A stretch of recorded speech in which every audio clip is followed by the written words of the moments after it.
Hello, everybody. Welcome in. Trevor Lane here for LakersNation.com, as well as the NBA Front Office Show. That's right. This is a simulcast. We're going both places here, Lakers Nation and the NBA Front Office Show, all at the same time because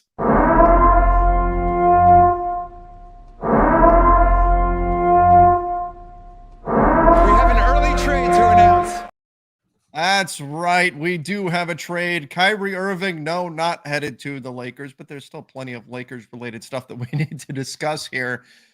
Instead, going to the Dallas Mavericks. Keith Smith joining me as always on the NBA Front Office Show. Keith, oh boy. I told him we talked about this on the show on Friday. I was planning to make a Costco run sometime this weekend. I said at some point while I'm trying to make this trip to Costco, which is never a short trip, something big is going to happen. Sure enough, there I am walking down the aisle. Kyrie Irving goes to Dallas. It was fate. It was going to happen. Not only that, you and I texted this afternoon and said, should we do a show where we're like just breaking down why it's only a 2-year extension that he can sign and all those things that were related to that and what it could look like. And we said, yeah, we'll do a show a little later today. There's no rush. And then you said, yeah, I'm headed off to Costco. And I said, oh, well, now he's definitely going to get traded. Yep. Oh, it was so great. You can't beat it, man. And I was rocking out to the Mega Man music. Get the Mega Man music, the trade drop. Let's go. This is okay. So Keith, let me start with this. And those of you coming in and joining the chat, we will get to the super chats. We may not be able to get to all of them. I will be doing another Lakers Nation specific podcast tonight. Any super chats we don't get to, I will get to on that show. But just let's break down this deal, because my initial reaction, I saw the reaction on Twitter, on social media, was, oh my God, the Nets traded him for nothing. What a terrible return. I didn't feel that way. I thought, okay, the Nets got like a pretty decent return given the circumstances. So what is the deal? What are the specifics of the trade?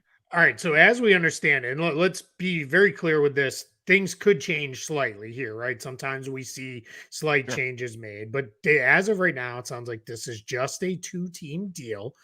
So it is going to be the Dallas Mavericks get Kyrie Irving and Markieff Morris. The Brooklyn Nets will get Spencer Dinwiddie and Dorian Finney-Smith. They're also going to get the Mavericks 2029 first-round pick. That is the furthest out pick that Dallas could trade. They're also going to get a 2027 Dallas second-round pick and a 2029 Dallas second-round pick. The reason we know those are all picks from Dallas is those are the only picks Dallas owns that in those years that they're sending. So we know that that's what they're sending. So Spencer Dinwiddie, Dorian Finney-Smith, a first, 2 seconds for Kyrie Irving and Markieff Morris. That's the full deal as we know it right now. I wouldn't expect major changes because sounds like this will only be a 2-team straight trade, but that's where we're at for the moment. Okay, so that's what's in the deal here. The Nets clearly were prioritizing win now pieces. Do you like that in terms of what they were getting? I like is maybe a little too strong. I don't hate it for the Nets. The Nets were never going to get this incredible haul in a trade for Kyrie Irving. One, there's just far too much risk with him. Even if he were eligible to sign a full max extension with another team, there's still that sense of, is he going to be happy here? Is something else going to happen that causes him to miss time? And that's before you get to the fact that he's a small guard who's on the wrong side of the 30. So that is still a thing that people, do worry about in the league. And he has a long, lengthy injury history of things that have kept him out of the lineup for years now, from Cleveland to Boston to Brooklyn. So you put all that together, then you combine it with he can be a free agent. And he said, I'm leaving anyway at the end of the season. And then the reporting this morning of, he might have shut it down for the year if he wasn't traded. The Nets really had as little leverage as you can have. So they get a starting point guard back in Spencer Dinwiddie. That's pretty good. And Spencer Dinwiddie's a pretty good player. And they got a really good wing, a defensive Yeah, minded wing on a in great Dorian deal. Finney-Smith. On a very nice contract. And that's even with a very minor 5% trade bonus factored in for him, plus his numbers up a little bit, but not enough that it's gonna really be noticeable or change the terms of his deal all that much. So I think you did okay getting the one first. The important thing is you got it way down the line. That could be post Luca years in Dallas Yes. if everything goes sideways. So you like kind of having that sit out there with that. The 2 seconds are whatever. That's just kind of the throw in there. So yeah, I don't know that I like it for the Nets. I don't know that it was going to like any return they were going to get Yeah. out of this just because of the situation they're in. But I don't hate it. I think they probably did about as good as they could do here. Now, I think there's a lot of Lakers fans right now that are upset about the Lakers not pulling this deal. Is Dorian Finney-Smith on his own worth a first round pick in terms of Um, value? boy, that's a good question. Maybe it's probably maybe like a top 20 protected or something like that. Like one of those ones where if you're a contender, you add him in hopes of, hey, we're gonna get him and make a real run. If not, then I think it'll be one of those things where, hey, if it all falls apart on us, we're still okay with this. So yeah, potentially, it's close. So what I'm getting at is the Lakers have two unprotected firsts. That's essentially their offer, right? With Russell Westbrook, and you can view him as a negative asset. You can view him as just a contract, but whatever you want. Obviously, Russ was not the piece that the Nets were looking for. They're looking for win now pieces they can put with Kevin Durant. Mhm. If I'm the Nets, I would prefer this deal as well. If I'm trying to look at it from their perspective, I Yeah, I would think rather so. go to Kevin Durant and say, "Hey, we're getting you a 3-and-D wing," and we'll talk about Kevin Durant in a minute. But we're getting you a 3-and-D wing. We're getting you another guard who can score plus some future assets that we can move in another deal, potentially something like that. Over here's Russell Westbrook and 2 first-round picks. But if Dorian Finney-Smith by himself is worth roughly a first, you add in Spencer Dinwiddie, whatever his value may be, plus an Mhm. unprotected first in the future, plus a second. I'm saying value-wise, the Mavs offer and the Lakers reported offers not, and the Lakers reportedly only offered one first, but even if the Lakers went and put both firsts in, the Mavs offer is comparable. This isn't like the Nets took a drastically lower offer and they Yeah, got pieces that can help them win right now. So I'm saying I don't look at this and go, oh my gosh, the Nets, what are they doing or anything like that. I think this is a pretty decent value, and they got guys that can help them win at the moment, and that's going to be critical. Now, Chris Haynes did put out there recently that just in the last few minutes that the Phoenix Suns are interested in trading for Kevin. I mean, is this just one of those well, of course moments? Like, couldn't he could put out, the Orlando Magic are prepared to try to trade for sure. Kevin Durant if he becomes available, right? I mean, any team would Yeah, want that, but my is this guess. suggesting that KD may actually be available? Yeah, and my guess is because it's Chris. Chris doesn't deal in speculation Correct. like that. So my guess is he probably has some sense of, at the very least, the Suns thinking maybe, hey, we can make another run at KD. But it really is all contingent on if the Nets say, yeah, we're good, we're ready to move now. It's really hard. The reason you don't see trades like this made in season is because rarely when a guy starts making 40 to 50 million dollars or more, it's hard to deliver back the matching salaries without it Mhm. getting complicated and turning into a roster issue of two, three, four guys. Like my guess, Markieff Morris was very likely put into this deal out of the sense of, hey, we're just throwing him in there to balance the rosters, Yeah. like balance the trade out 2 for 2 and go. Because I don't know that he has a huge amount of value to Dallas. That doesn't make a ton of sense for them. Why they would really want him? They've got a million other bigs that they play regularly. And he's at this point, he's really an end of the bench kind of big. And for Brooklyn, it's probably like, hey, can you take it so we don't have to just eat his salary in a 2-for-1 kind of situation if we need the roster spot later or whatever the situation is with that. So my guess is with KD, it's yeah, I would imagine everybody who pursued him over the summer is probably having a meeting right now saying, all right, so the Kyrie deal's done. It wasn't some kind of mega return. So what are we prepared if Sean Marks makes it known, hey, we're listening on KD, or KD makes it known again of like, I don't want to Mhm. be here now. Yeah. What are we prepared to offer up? So that's definitely a conversation happening in basically every front office right now, because you have to. It's Kevin Durant. You have to at least say, hey, well, what are we willing to do, in a trade for Kevin Durant? You can knock probably 15 teams immediately off the list that they're not going to realistically go there, but Yeah. you still have a sense of, hey, if it's open there. I think what's fascinating about this is anytime there's a trade, your immediate thoughts become the teams involved. But then you go right into this kind of trade had a lot of fallout because you had a handful of teams lining up for, hey, we're trying to make a run at Kyrie Irving. We're trying to Mhm. go get him if we can. And it's funny because I tweeted this yesterday morning, and I didn't expect it to go quite this quick. But I was talking to people on Friday and into Saturday morning. Everybody's like, this is going to happen quick because whoever does this is going to want to be able to do something else next to see Yep. what else they need to do and those kind of things. And if you're Dallas, you're looking at it like, all right, we got Kyrie and Luca. We've still got some other problems. We don't really have much defense left on this team. Like, is that going to be a further trade for them? And if you're Brooklyn, you might be looking at it and saying, all right, we've got a whole lot of forwards now that we got to figure out how we're going to play them all. Like, what do we want to do here? Can we rebalance in another trade down the line? Does this cause Kevin Durant? So that's what really makes this fun is there's a lot of fallout to come Yeah. beyond the two teams involved. And this is going to alter how things play out for the remainder of our time here before the trade deadline, which is coming up on Thursday, Mm-hmm. 3 o'clock Eastern time. You and I, we're going to go live during that time over on the front office Yep. show. By the way, if you're in for Lakers Nation and you haven't checked out the NBA front office show, please make sure you do. Keith and I break down the entire league over there on the NBA front office show, so make sure you guys do check that out. But I do want to address this because people are this we started to and look, Keith, we started to hear I texted this to you last night. We were starting to hear behind the scenes that the Lakers were moving away from a deal with Kyrie. The LA Times put out a piece explaining that the Lakers were concerned that Kyrie wouldn't do the 2-year extension that the Lakers could offer, that instead he wants a 4-year deal. There's a reason why Kyrie didn't want to stay with the Brooklyn Nets because they wouldn't give him that 4-year deal. Mm-hmm. And so the Lakers aren't the only team that was worried about potentially giving Kyrie Irving a 4-year contract, making that kind of commitment. And it's not just the contract, it's not just the money.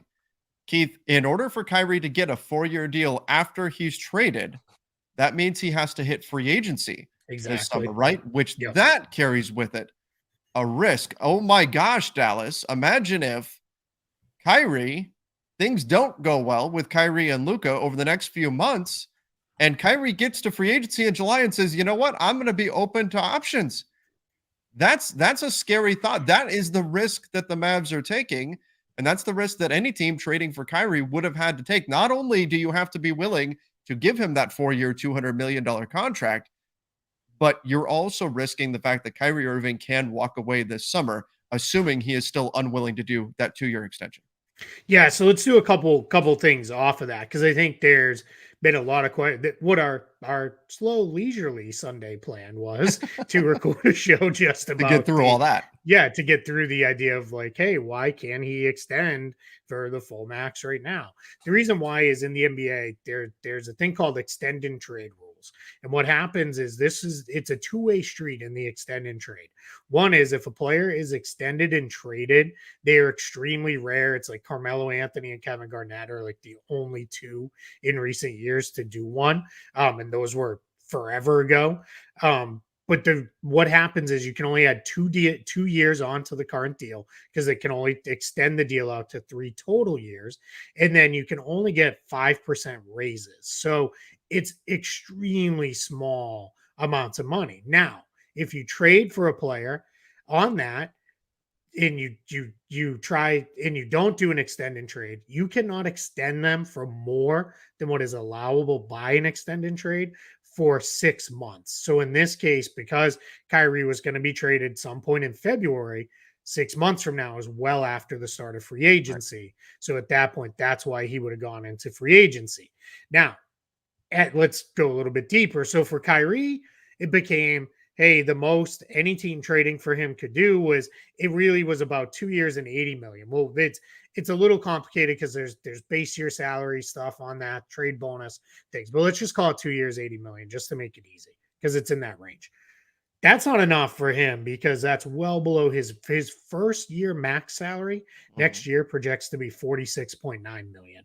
So you're leaving considerable money, both in terms of just even 2 year to 2 year deal on the table, as well as you're leaving years on the table. I already talked about he's a guard on the wrong side of 30 and a small guard at that with a lengthy injury history. You know, he wants to do his best to lock in 4 years at least in a deal. Now, the Nets could have had none of this stuff happened. They could have extended him for 4 years, given him a 20% raise off his current salary, and then 8% raises on the years after that. And you go from there. So, and even that would have been, I would have to run the math, but that starts to get in the range of like, is that really enough? Like, is that would that have pushed him to where he wanted to be? Everything was always kind of leaning towards Kyrie was probably, unless he got a 4 year extension from the Nets for the Yeah. full max amount, probably leaning towards free agency.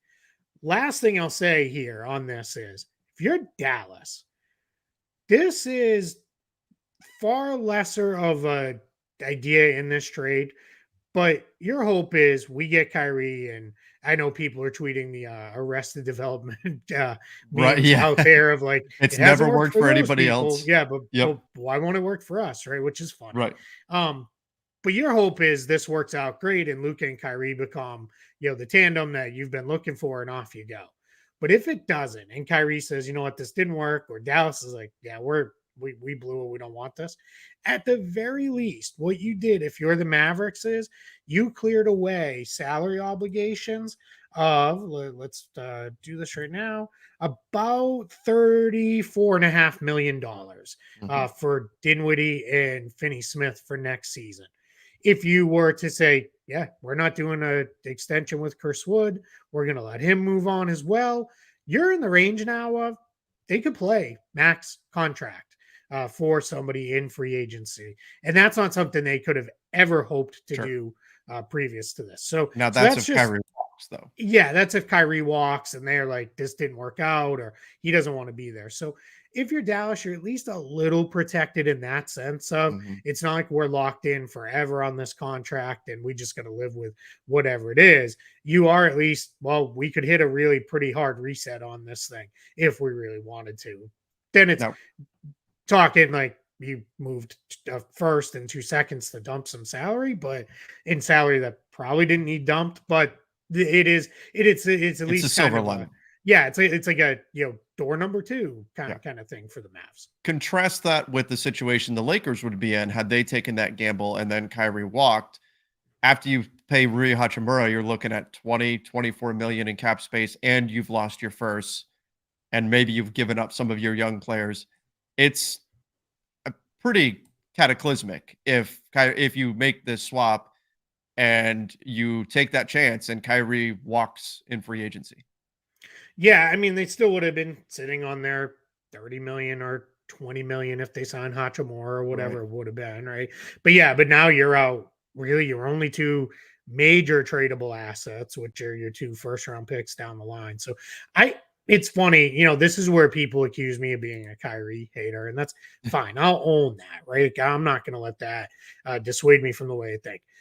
I did not love the idea of the Lakers making this move to begin with. I told you that I think on the show, and then I Yeah, told you we that talked about it. privately for sure. I just I don't know that it was the right move because I feel like the Lakers need three pretty good players over like one star player. And I know that's not how the NBA works, right? We always talk about you traded 3/4 for a dollar, 4/4 for a dollar, whatever it is in those senses. I feel like they have been in the place of um they've done the 3-star thing. It didn't Mhm. go great because what killed them was not having the depth. So I really feel like there was a chance there to, if you don't do this, you have all the other options available to you had yesterday, even this morning, and you could still make one of those deals if you want to and try to go. So I don't know that that was the absolute like dominant locked in deal that people were making it out to be, because I think they still would have been very small. Yeah. They would have been still very guard heavy. I don't know. It never felt fully right for me. So I think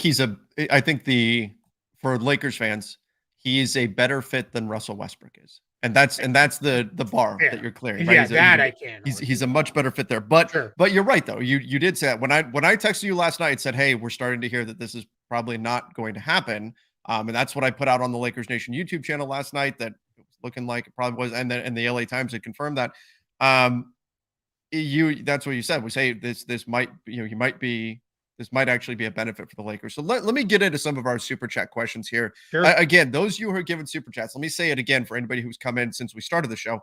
I know we're not going to get through all of the super chats, but I will record a full length Lakers Nation specific podcast tonight and get to any of them that we don't get to in this one. Again, it won't be a live show, but I'm going to save any of them. So don't worry, I will get to all of those this evening. But Tyler says, and this is pretty indicative of a lot of Lakers fans I've seen right now, saying, "Fire Pelinka. I've never seen such a collapse by a storied big market franchise like this in my life. The front office is a disaster."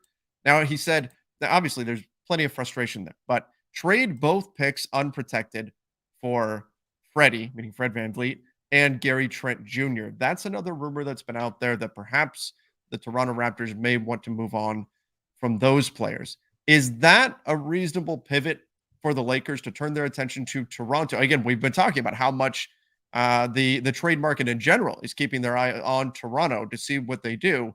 Should the Lakers pivot to those two targets? Yeah, I think that is reasonable to kind of make that where you're looking to go.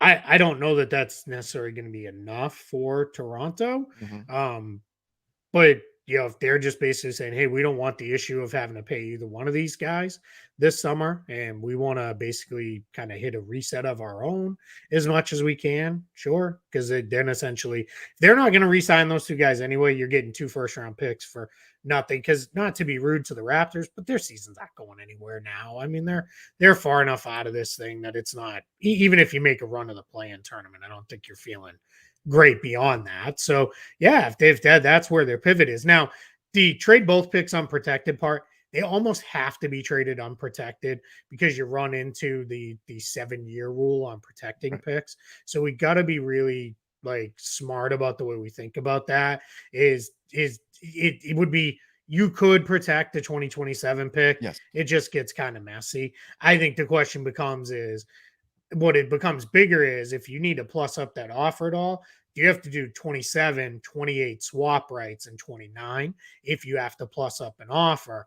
Because I think if you're Toronto, what my question is can we do better trading these two guys separately? Yes. Could you split them? Yeah, if I split them up into 2 deals, can I do better with that in terms of players and picks and whatever the combinations are? So that's where it gets a little tricky. I think just because of where the respective franchises are, I think the Utah combinations that have been thrown out there, and there's a million different ones.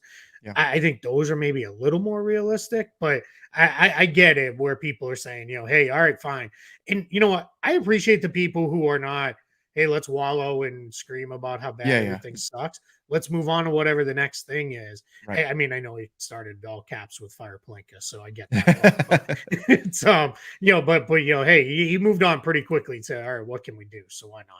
Yeah, like this one. Vanessa and Hunter says it's not that big of a deal. Pivot and get something else done with depth. That would be the ideal. I mean, Mhm. we're gonna have potentially, you could talk about something with Utah. Our pal Jake Fisher had out there that the deal would be Mike Conley, Malik Beasley, and Jared Vanderbilt. Potentially, that's a trio that you could target, and then you're looking more for that depth sort of situation. I like it. That's great for the Yeah, Lakers. If you do that, I'm all over that. And it's, it's funny. Somebody just said Keith wants the Lakers to make that terrible Utah trade so bad. What is terrible about that? You're getting a really solid veteran point guard and Mike Conley, who is used to playing off the ball. You're getting Malik Beasley, who's probably the best wing shooter available on the trade market. And you're getting Jared Vanderbilt, who I think maybe it's just people are sleeping on him, haven't watched him. He's really, really good. yeah. Like I don't It's know. it's Walker Kessler is eclipsing Jared Vanderbilt, and that's Sure. part of the. I mean, and that's Yeah. part of that is Walker Kessler has been brilliant, but it's also meant that Jared Vanderbilt has gotten less attention. I mean, over the Mhm. summer, we were talking about how Jared Vanderbilt was the piece Utah would refuse to move. And now Yeah. potentially Yep. he's Yeah. available. He's very good. In that Um, challenge, I've seen some people be like, if he's so good, why does Kelly Olynyk start over him? Well, Kelly Olynyk starts over him because you can't start Vanderbilt and Kessler together because they can't right. shoot.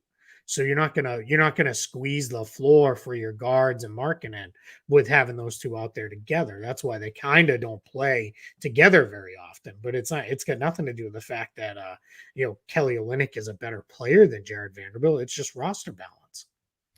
Vinny says Dallas had the better package. I'm okay with it, but what do you think the Lakers can pivot to now? Trent Jr. and Fred VanVleet or the Utah package? Your thoughts on what's the best move? If you had to pick between you, let's say, and this is not reality, but Rob Pelinka's got two options sitting in front of him. Gary Trent Jr. and Fred VanVleet for both the picks or the Utah package. What are you doing? Probably do the Van Vliet and Trent one Agreed. just because I think that's Higher ceiling. yeah, higher ceiling on that. Guys who've played in some pretty big games, especially Van Vliet. Then you're basically locking into you have to resign the two of them, but that's fine. That's not, that's not a huge issue there. So yeah, I probably do that one. I want to touch on. Let's go back real quick to the better package part because Yeah. I think this is something folks are missing some too in this analysis on this of like the Lakers portion of it is I've been beating this drum. You know this because I say this all the time on Front Office Show. And again, if you guys are joining us from Lakers Nation side, please subscribe to Front Office Show too. We're going to be going live trade deadline day, but Yep. I think we're going to probably have a lot of shows this week breaking stuff Yes. down. Yes, we will. Might be a couple multi-show days coming too if we need to. But I don't think teams necessarily see Lakers picks, especially ones that far out, as being like super duper valuable. The reason being is there's always a sense of they're the Lakers. They're gonna figure it out. Even I know they went through that down period pre LeBron, but but everybody goes through it and look what happened on the backside of it. They won a title. So there is the thought out there from teams of like, yeah, it sounds great to hold the Lakers pick, but you want to hold it like today or like 5 years ago when they were down. That's where you want to be holding it, not necessarily 5, 6 years in the future where I don't know, they might be able to figure their way out of this very quickly and turn it right back into a contending team. Whereas with the Dallas side, my guess is for Brooklyn, you're very much thinking if this goes sideways and they can't get the right guys around Luca, and Luca's like, all right, my patience is run The thin clock here. starts We know ticking. how that goes. And they blow it up, like then all right, well, now we're sitting on a great pick, right? Kind of the mini version of what Boston did with Brooklyn, right? Of hey, it all went sideways and we're sitting on all these great picks. So Yep. that's one part that I think gets a little bit missed there. I'm not saying the Lakers first have no value. I'm not saying that by any means. I just think it's not all, we talk about this all the time on the show. Not all firsts are created equal. That's one of the ways not all firsts are created equal. And if you're going to take a bet, if you're the Nets and you're going to place a bet on something, betting that things will go wrong with Kyrie Irving on a team, that would be a winning bet so far Mhm. with every stop, Yeah, right? So, especially 6 years from now. Yeah. yeah. Um, Andrew said, "Who else?" And that's not me saying Kyrie's bad. Or look, Kyrie's an incredible player, but just that's just what history has shown us is that at some point it's gone bad and things have gone south. So if you're looking at an opportunity for maybe a pick to be more valuable, it's something you have to consider. Andrew said, "Who are we going to get that's going to make us contenders? Either go all in or trade LeBron and AD. Mediocrity is worse than tanking." Um, I Well, don't. let's start with LeBron can't be traded this year, so that's Correct. not a thing. So that and that's not a thing for many other reasons as well. Yeah. Same with AD, but I mean I get it, right? I get the frustration of are we just spinning our wheels here, chasing a play-in spot, right? Yes. Is that where things are at? It's because it's hard to argue today that it isn't exactly where things are at. So I get it. I like. I'm gonna shout out WGO here, and he said, "Lakers getting Kevin Durant in your face, Keith." Okay, in my face. I love how quickly some people turn right back to like we're getting this star We're instead, getting the next guy. Yep. right? Right. That word. When is Luca a free agent? Right? Yeah. I mean, he's coming obviously too, right? Yeah. Yeah. The silly thing is, nothing. It wouldn't surprise me at all if that's how that went. Mhm. 6 years from now. Trust me, if I knew how it was going to go 6 years from now, as much as I love you, buddy, I wouldn't be doing this here today. Oh, we would, yeah, we would be doing we'd be going other Gray things. Sports Almanac style. Yeah, right. We'd be placing all the winning bets, and I would have a hoverboard and lace up that's shoes that I don't have to ever touch. power laces. That's Oh it. God, That's good. like everybody under what 32 in our chat just went. We have no idea what you're talking about. Come on, people have to have seen Back to the Future. Come on, I would hope. it's a scary world out there, Keith. I It's a know. scary world. Well, hey, we worked in our 80s, 90s movie reference. So There we go. Well done by us. We put that off the checklist. Hey, can we? I mean, I think we kind of talked like, well, what else are you going to do that make you contenders?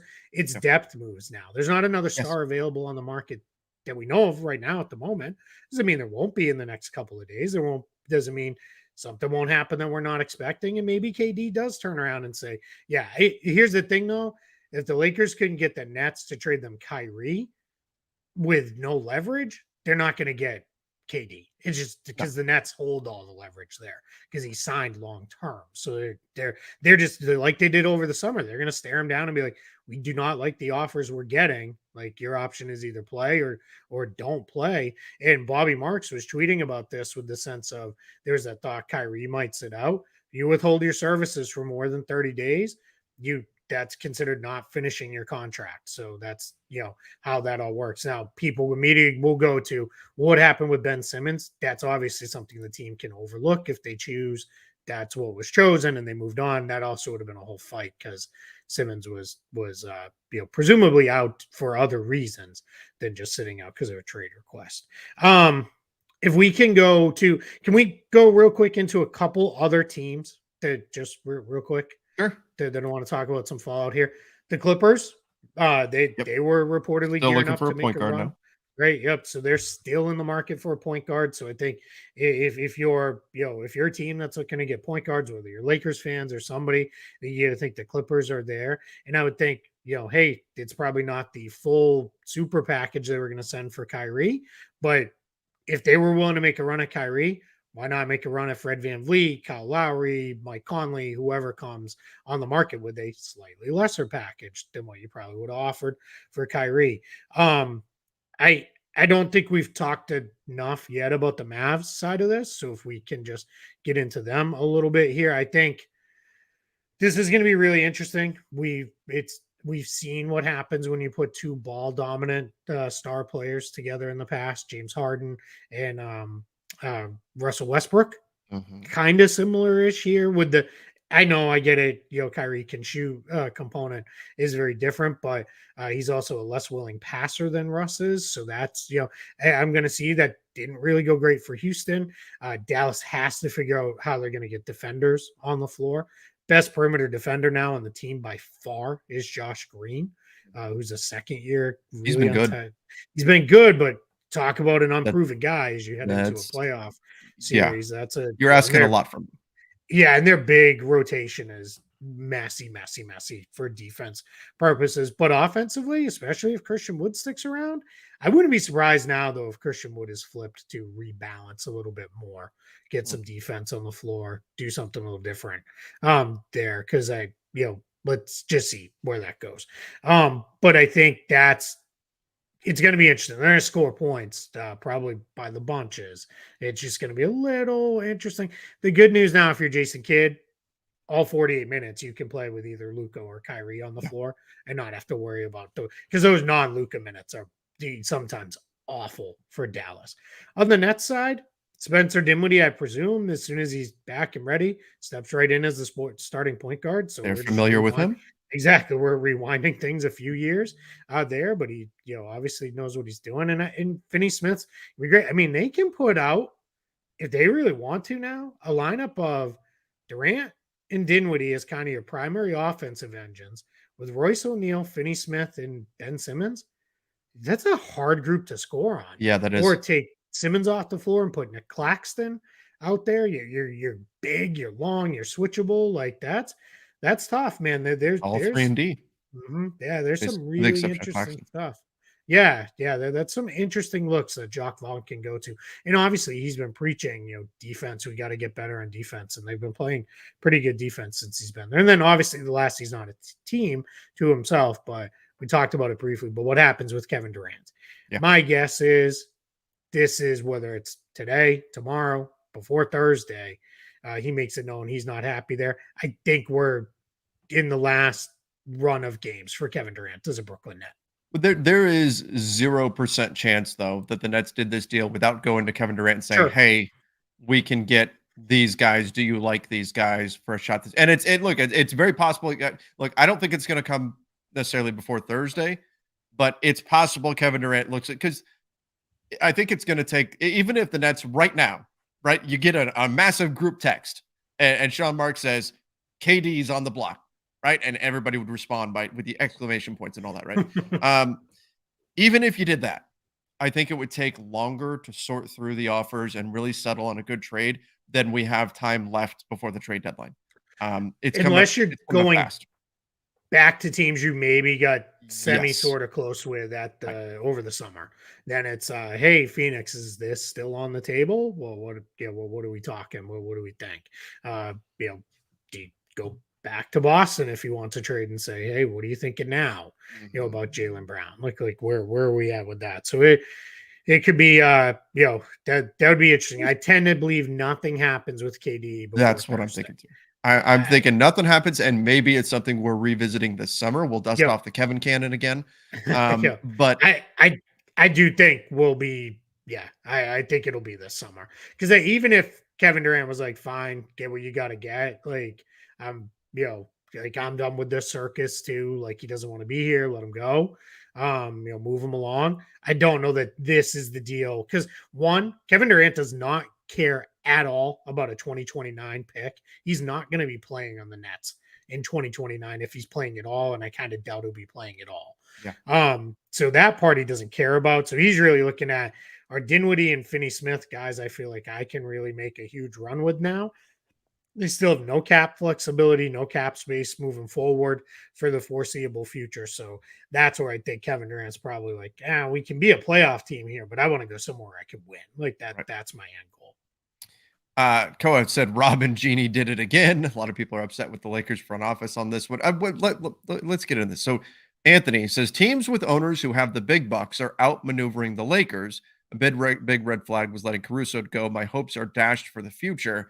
Keith, in terms of the financial, I know, right? That the sky is falling, but as far as the finances being part of this, like Mark Cuban, by doing this deal and committing these kinds of resources for Kyrie, you would have to imagine he's willing to do that 4-year, $200 million deal this coming summer. Like, is that safe to assume? Like, Kyrie's going to have quite a bit of leverage here in any kind of free agent negotiations with the Mavs in July. You can say, hey, you guys just gave up all this stuff to get. Now, you mentioned they can have cap space, but still, you'd have to imagine the Mavs understand what kind of deal could be coming for them for Kyrie this summer. Yeah, my guess is Mark Cuban is content to do that if Nico Harrison, for those who don't know, that's the Mavs front office executive, runs their basketball operations, and Jason Kidd are on board. And obviously, if Luka's on board, and all accounts are, Mark Stein said Luka was on board.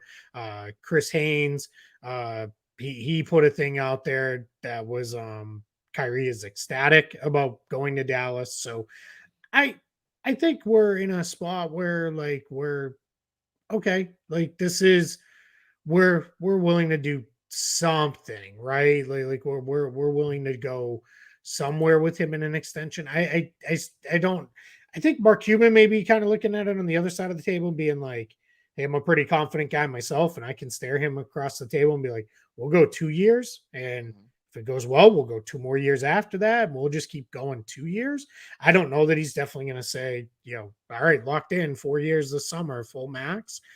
But maybe, right? And part of why Kyrie wanted to get traded versus hitting free agency is whoever he gets traded to gets his bird rights, and they can give him that bigger contract. Whether doesn't matter if it's a little shorter or if it is 4 or 5, if a team really wanted to go there.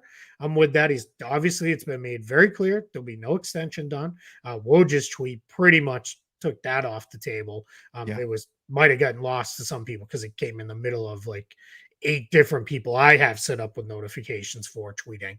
But it was basically like there won't be an extension. Everybody's just going to see how it goes. So, yeah, I mean, possibly. Let's go back, though. Teams with owners who have big bucks. I Yeah. mean, come on. We're not going to do this whole poor small market Lakers stuff. Like, there are teams that It's can outspend them. it's been a Yes. factor in their decision making, though. It That's the has been. problem, and Now the that's the problem. question is, should it be? Correct. That's so And it I'm not shouldn't be. gonna You're still what, the exactly. You're 7th the most valuable Lakers. sports Yes. franchise on the planet, That's something like 7th, 8th, like yes. And I will yeah, say, it if you should not guys be. want to look this up, I think all you need to do is Google Keith Smith, Celtics ownership rant, Locked On Celtics. I did a podcast with John Corrales where I went absolutely berserk about how cheap they were being like a year ago. And I said, look, if you don't want to spend, sell the team then. Because if you want to be cheap, then sell the team. So I'm not going to give them an out on they don't have the big bucks. If you want to question whether or not they're willing to spend, that's a whole other story. That's a whole other thing. And to me, that then becomes that's an ownership problem. But they have the money. They could have done whatever they wanted to do here as far as this goes. The reality is I don't think they had the best offer to make to go get Kyrie Irving. But the Caruso thing, yeah, that's 100% true. And we talked about that at the time, that was nonsense that they let him go over such a pittance. Terrible. So, but I am not, I don't think anybody, trust me, I don't think Orlando and Oklahoma City and Memphis are shedding any tears for the Lakers finances today. Like, let's be reasonable. So if, let's say, and that's people responding to the report that the Lakers didn't want to do a 4-year, $200 million deal for Kyrie. Sure. But I think there's more built into that than just, hey, we don't want to spend. There's the risk factor of it's doing it with Kyrie. Yeah, it's with Kyrie. It's the risk factor of him leaving in free agency, and you're left with that. There is a lot of risk built into that. A lot. Yeah, if they could trade for Stephen Curry today and his $200+ million, even with him now having some kind of injury that I don't even understand what most of the words were in that injury update. Like it all sounds awful, but they're saying it might only be weeks. If the Lakers could trade for him today, they'd happily trade for him and spend $200+ million. They would. That's not what the hesitancy was. The hesitancy was the Kyrie Irving portion of the deal, not the money portion. Like let's not get too twisted around. That's not why they spent. It was because the Caruso thing, 100%. That was being cheap. Yeah. This is not that. Like, I don't think that's a fair criticism to levy at the ownership and front office. So let me ask you this, because we've talked about, okay, this is the fallout for the Mavs, this is the fallout for the Lakers, this is the fallout for the Nets. You briefly mentioned the Clippers there. LeBron. LeBron made it about as clear as he's going to, without saying, go get Kyrie. LeBron pretty much said, go get Kyrie, right? Like, I mean, that was made pretty clear that he would like to get Kyrie Irving in the way that LeBron does. What does this mean for LeBron moving forward? Could this be potentially an issue between the Lakers front office and LeBron now? Like, is there going to be frustration there from him? Where do we go on that front? Yeah, I think so. I think there's a chance he's sitting there today. Like, come on, what are we doing? Like, how are we not getting?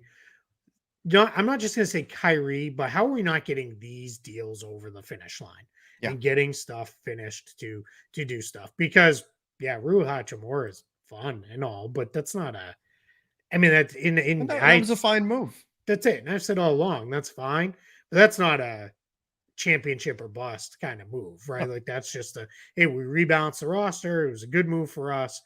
We didn't really give up anything of value to get him. Great, we're moving on with this, and good. But like, I don't think LeBron's like, oh yeah, we made the Rui move. Like we're all good. Like I think it's probably like my guess is there's going to be some, whether it's public, I don't think it'll be more than what we've already seen. Yeah, but there will be some very private pressure put on from LeBron. I think AD too, probably right behind him. Of we got to do something. We cannot let the Rui Hachimura move be all we did and we sat this out, because it's very clear. Last year, I think LeBron fully got it. There was no trade coming that was going to save that season. And I think he was like, get it, fully understand. We're basically resetting as much as we can. This year, I think it's like, no, hey, in watching them play, even yesterday's game against Pelicans, Ugh, as bad as it finished, gross. they're not far away though. They're not. There's just like get a couple more guys. Like just a couple of the guys who see regular minutes, get them out of those spots, get a couple other guys in those spots, and all of a sudden these wins are these close losses are turning into wins. And now all of a sudden you're probably I think it's out of the realm that I don't think they're gonna make any kind of run at 4 or 5. 6 maybe, but you're feeling at least good about get us in the play-in tournament. We can play our way into the playoffs. But that's why, yeah, I don't think he's going to be content to say, all right, let's just sit it out like he was a year ago. And I mean, we're talking about one of the smartest basketball players we've ever seen, who also that translates over to he gets it. So he's if last season he was chasing, hey, trade picks and all this other stuff to go get guys, I would have been like, well, this is stupid. Like all you're doing is making you're going to win a few more games for no good reason. I think he's sitting there looking at it and saying, yeah, we got to be really, Come on. really Give us a push. Yeah, give us something here. Because the other thing those moves do too is they Right. lift everybody else, right? Because it's like, all right, they believe like we're making this run. So yeah, I'm with you. I think he's probably making a push for sure. I think, and let me address this one, again, for people who have just come in here. Super chats, we're getting through them. We're going to do some of them. I'm also going to, because I know most of them are very Lakers focused. That's understandable. And that's something that I will get to. I'm going to save all of them. I'm going to do a full Lakers Nation specific podcast tonight, and I will answer all of those. So don't worry if I'm not getting to your super chat right now. It's coming. I will save them. I'll put them all on a show tonight when I record the full Lakers Nation podcast. But I do have one here that I think is right in our wheelhouse, Keith. This is established, said, does that trade, I'm assuming he means reset the market now. So I've spoken with some people around the league who were hoping that the Lakers trade for Rui Hachimura, where they only gave up second rounders instead of first, might do something to break the ice of the trade market, where every team who had anyone available was demanding at least one first round pick for that player, whether that player is physically capable of playing basketball or not. It was no, we need a first round pick, right?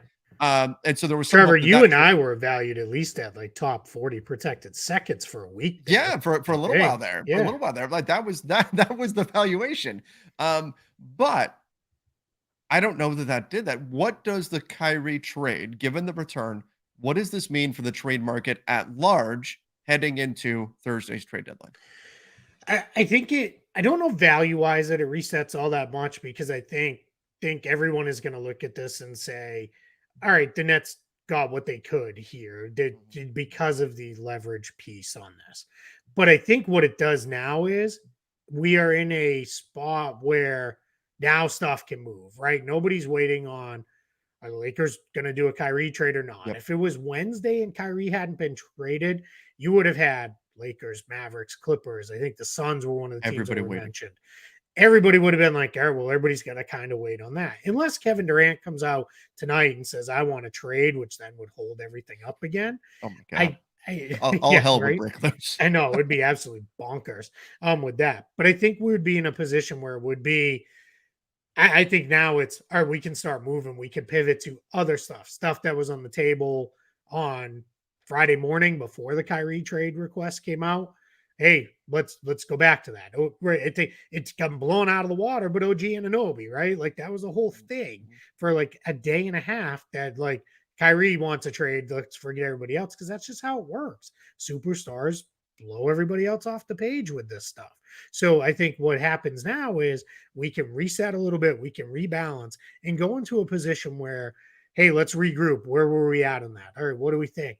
I think to maybe some extent there will become a little bit of, all right, Kyrie only went for this, but I think other teams are like, yeah, because the Nets had to trade him. Like I don't think Toronto's like, well, we can only get one first and a guy for OG now. They're still going to hold to their guns on what they wanted of, where we're not doing this. But I do think we'll start seeing more movement come. I don't know how much more will happen on a Sunday, like tonight. Right. But I think over the next few days, have your notifications on for your newsbreakers, because I think we're going to be getting some over the next few days, all the way leading up to Thursday's deadline. That was my thought as well, was that, Okay, I don't know that this changes a lot for the trade market itself because this is such a unique situation with Kyrie.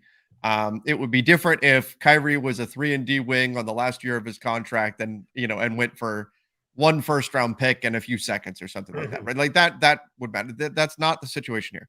Yeah, Um, we need a Bogdanovich type of yes. trade where it's Yep. Bogdanovich goes for a single first. That then would be all right. Now the market has been set for what guys like that are going to get. And I'm not saying that's what's going to happen because it sounds like Detroit is really holding to. We need more than just a single first. We need a first and a player. With that, but that's what we need to see happen to really say, all right, the market has now been set and go. But I'll say this too, we're in a different place because there are so many contenders where teams might be like, I don't really care what the market is. If I feel like that is the guy for us to push Yep. us over the top, we'll make that deal anyway. And we'll live with what the fallout is and getting screamed and yelled at by people, online because we feel convinced this is the guy for us. I think there's some of that coming right now because it's just a very different position that the league's in right now with so many contenders.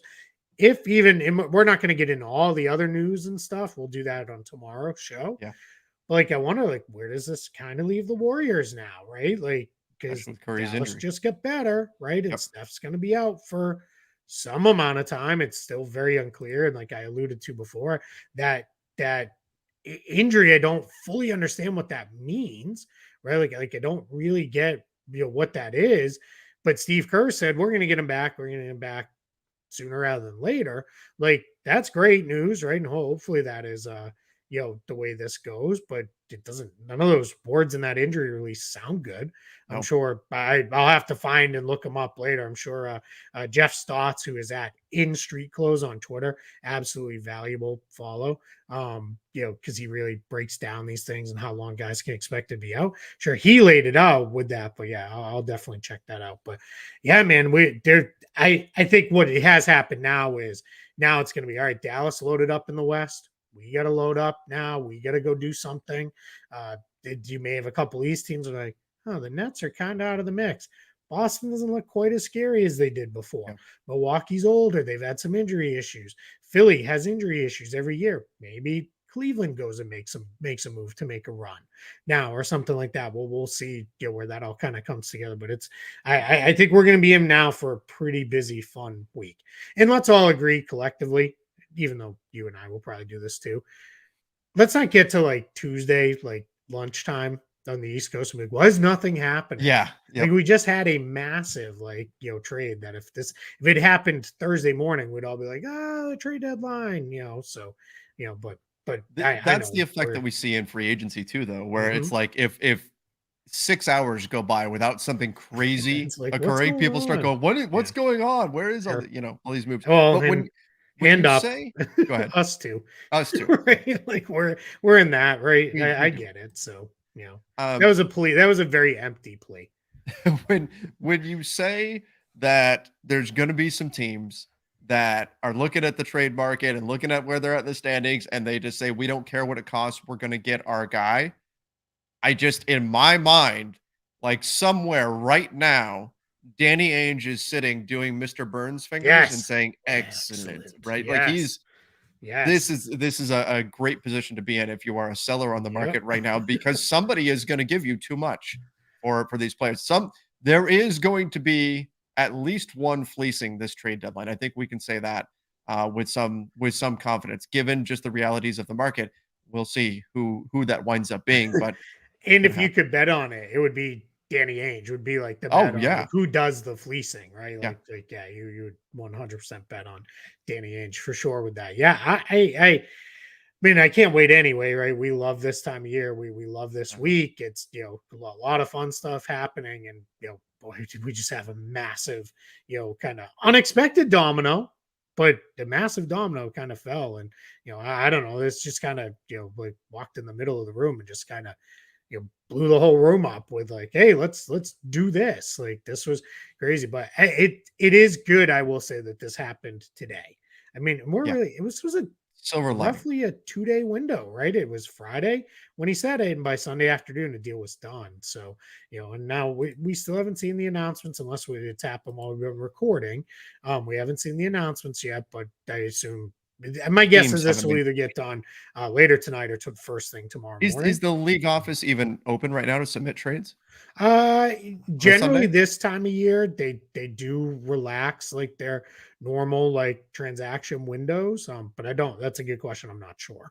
Yeah. So So this may that be I'm a saying Monday. why, you know. Yeah, yeah. This could definitely be a Monday. So we'll see. Where that all kind of comes together with this. So yeah, man, we get a lot. And you know what the fun part for us too for the next couple shows, we'll get into a whole there'll be more rumors that are going to come out around this of what do the Lakers do now? What do the Clippers do now? What do the Yes. Suns do?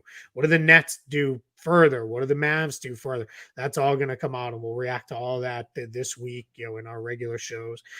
Thursday, still figuring out exactly what time to go live. We'll go live though. Probably be shortly after lunchish on the East Coast. We'll take you live right up to the trade deadline. And then beyond, because we every year we say this. We hope we get to 4 o'clock and we get a Woj tweeting, oh Lord, or oh God, or whatever. Good Lord. Good Lord, yeah, Good good Lord. Lord. That was a fun year. Because there's so many things in the queue and trades still coming out. 4:30 and 5 o'clock, but we'll be there, and damn, we'll react to whatever happens live, break down whatever had happened earlier in the day, in the week, and all that stuff. We'll have a whole lot of fun and do all those things. So I'm super excited and looking forward to that. So once again, if you are coming in just from Lakers Nation, go check out the NBA Front Office show. Again, you can search us on YouTube, NBA Front Office. Keith and I break down the entire league 5 days a week, Monday through Friday, doing a little kind of special show here. And because this is Lakers related, we decided we'd put this on the Lakers Nation channel as well. But again, those of you who submitted all these Lakers specific super chat questions, I am right now going through saving all of them. I'm doing the Lakers Nation podcast tonight, and I will answer all the Lakers questions tonight. I know we got into Lakers quite a bit in this show as well, but that's all coming. So if you submitted a super chat, thank you very much. Certainly appreciate it. Again, I'm not going to let those just fade away or anything. We'll put them onto tonight's full Lakers Nation podcast, and we're going to answer all of those questions and talk even more Lakers specific stuff. But I want to thank everybody for joining us. All of you came in from YouTube, from Facebook, from Twitter. Thank you guys. This was a lot of fun getting to talk through this. I know it's not an easy situation for Lakers fans. A lot of people upset, a lot of people frustrated. We're hoping to see Kyrie Irving with the Lakers, but just remember the trade deadline. It's still not here. It's coming up Thursday. We'll see what the front office can pull off before then. Oh, Keith, I knew it. Going to Costco was there. I guarantee, right? I guarantee you, they waited and they said Mark Cuban was sitting somewhere and he said, "Oh, Trevor just left. He went to Costco." Yeah. Now, Mark, hit the button. Yeah, he hit up his buddies at Apple and said, "Hey, I Yep. need the tracking data on Trevor's phone. Tell me when he's at the furthest point from his house, what he possibly can't turn around." He probably had his Costco spies, like, how full is his cart? Is his cart too full? Does he have some frozen stuff he can't really just leave? All right, he does. All right, go. Let's go. Let's make this trade. So yeah, for me, guys, just for everybody knows, Monday through Wednesday, I do school pickup. I leave about 2:45 Eastern, so that'll be about when things will generally happen. This is the time of year where I fear. Not only do I fear leaving the house, I fear like leaving the computer for periods of time with this, and but this is the best, man. This is a big part of why we love this time of year. Keith, I just came across a super chat that's directed specifically at you. So let's get to that. He said, "Hey, Keith, why didn't the Nets just do a sign and trade with Kyrie at the end of the season?" Yeah, that's a good question. One, it gets super duper complicated there because you have to assume that if you're doing a sign and trade, that the Nets are interested in where he wants to go. The part that always gets forgotten in a sign and trade is the sign part of it. So it's not like the Nets could just sign and trade Kyrie to Charlotte for LaMelo Ball and Gordon Hayward and call it good. If Kyrie doesn't want to go there, he's not going to do that deal to go there. So one, it would have involved where does he want to be, and then the other part is the trade and what are you getting back in the trade. side of that for the Nets. So that's one part. The other part is there was very clear reporting that was kind of building starting Friday all the way into this morning. Chris Haynes had some stuff of Kyrie probably wasn't going to play for them again this year. So now what you're looking at is, hey, we're a pretty good team that's in the running, at least nominally, in the Eastern Conference. We get Kevin Durant back from injury.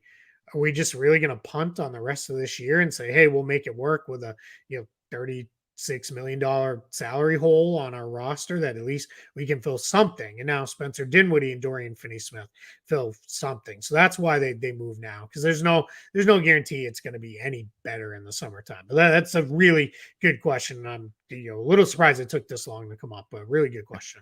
Yep. Yeah, that was why I wanted to address the one before we sign off here. But again, thank you everybody for joining us. Make sure you are subscribing to the Lakers Nation YouTube channel as well. Lakers fans, turn on those notifications. We're going to keep you up to date with everything going on in the Lakers and their trade deadline. And then, of course, the NBA front office show. Same thing. Subscribe, turn on those notifications. Keith and I are there Monday through Friday, 5 days a week, bringing you all of the latest. And we're going to go live during the trade deadline itself, so you can come join us as we break down all the deals that come through. Till next time, everybody. See ya and stay safe.